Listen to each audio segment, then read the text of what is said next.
સુરત શહેરમાં ટ્રાફિકને લઈ અનેક સમસ્યા સર્જાઈ રહી છે। લોકો બિંદાસ ટ્રાફિકના નિયમો તોડી રહ્યા છે, જેના કારણે અકસ્માતની સંખ્યામાં સતત વધારો થઈ રહ્યો છે। ત્યારે પોલીસે ટ્રાફિકના નિયમોનું સુરતવાસીઓ ચુસ્તપણે પાલન કરે તે માટે સ્પેશિયલ ડ્રાઈવ શરૂ કરી।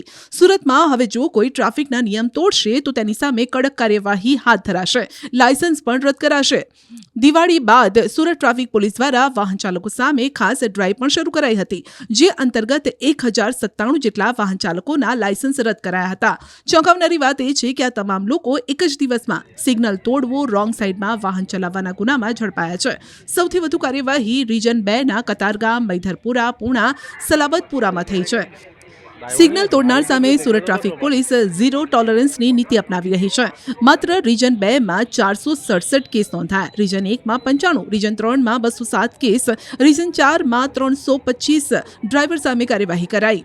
શહેરમાં 20% જેટલા સિગ્નલ ડિસ્પ્લે સમય બતાવતા નથી। ડિસ્પ્લે બંધ હોવાથી વાહન ચાલકો પણ મૂંઝાય છે। QR કોડ સ્કેન કરો અને ડાઉનલોડ કરો ન્યૂઝ 18 એપ। મેળવો ગુજરાત અને દેશ દુનિયાની પળે પળની અપડેટ્સ।